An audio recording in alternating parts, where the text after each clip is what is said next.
अल्हम्दुलिल्लाह वस्सलातु वस्सलाम अला रसूलुल्लाह। ग्रुप आपके मसाइल और उनका हल। ग्रुप में सवाल आयो है फिदिये जे मुतालिक। अचो पहिरीं सवाल सुनो जी। भलीकार खुश आमदीद। अस्सलाम वालेकुम। वालेकुम सलाम वरहमतुल्लाह। जी सवाल मौलवी फरमाइए। साहब असांजो हिकिड़ो सुवाल आहे भले अचे त हिकिड़ो माण्हू बीमार आहे, जी। 360 ॾींहं दवा खाए थो त उहो फिदियो करणु चाहे थो, त फिदियो भला किन जॻह ते या रोज़ा रखंदो हुए इन माण्हू खे ॾेई सघाजे कि या अहिड़ो ग़रीब माण्हू हुए नमाज़ पढ़ंदो हुए उनखे ॾेवाजे? त इहा असांखे जवाबु मौलवी साहब ॾिजा था।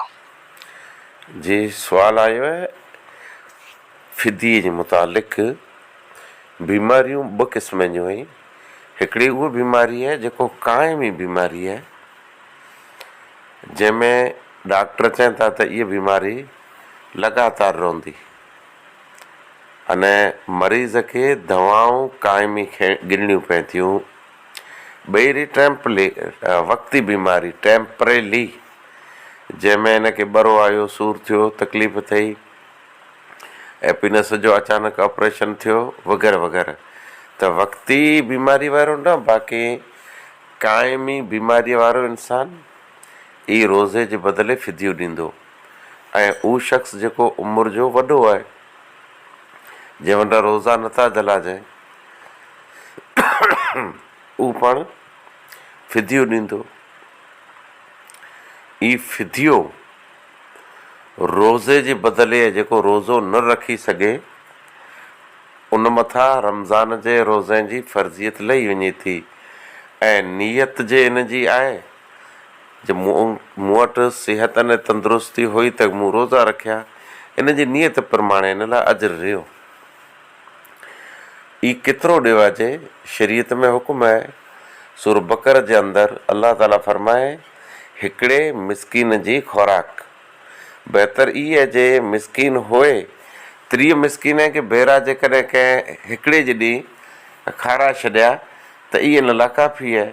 अथवा हिकिड़ो मिसकीन तंहिंखे रोज़ु खाराए 30 ॾींहं, इहे इन लाइ काफ़ी आहे। पण थिए ईअं थो जे मिसकीन तलाश करे इनखे रोज़ु घुराइणो, अने उनजो पाण इज़त नफ़्स जो मसइलो हुए थो, तौहिन जो डपु हुए थो। आऊं मिसकीन रहियोसि त दर दर भटकी ने अॼु हिन जे दर ते वेठो आहियां, अहिड़ो बणाए।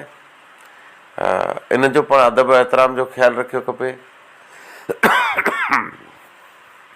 ईअं जे बहितर ई आहे त कीट तयारु करे उनखे ॾेई अचे, खुराक जो कीट, जंहिंमें जिन इलाइक़े में जेको चीज़ूं रसोड़े में वापरंदियूं आहिनि, इहे चीज़ूं उनखे ॾेई अचे।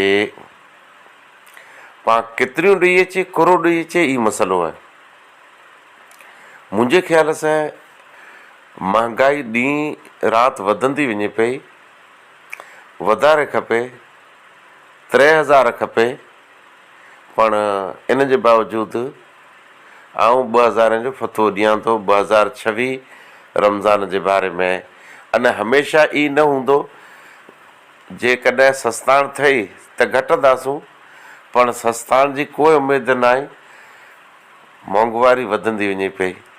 2000 रुपया तंहिंजो 2026 में आउं फ़तवो ॾियां थो त 2000 जी खुराक गिनी कीट तयारु करे मिसकीन खे ॾेई अचे।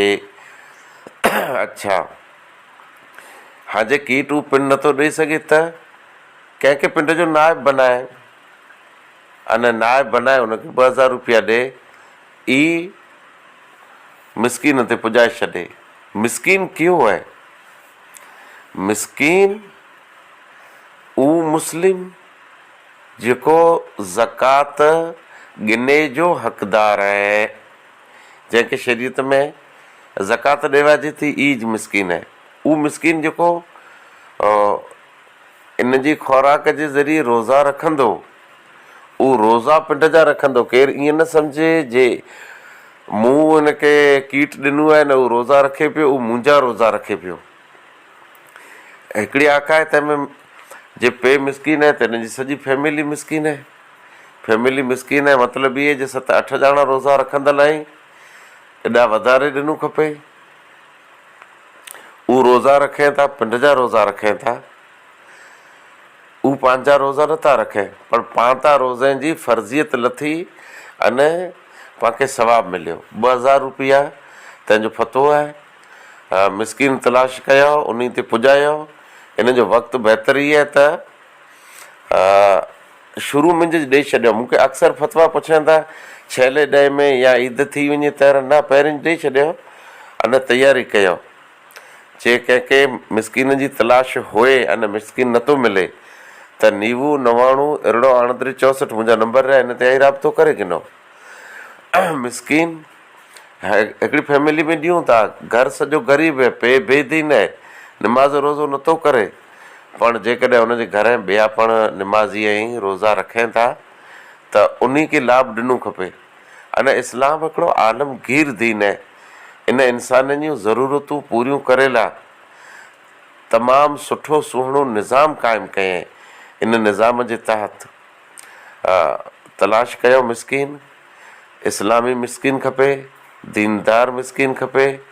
बेदीन खे त कुदरत जी मार रही, हिकिड़ो दीन तंहिंखां दूरी ने ॿियो मिसकिन ई उन लाइ मार रही।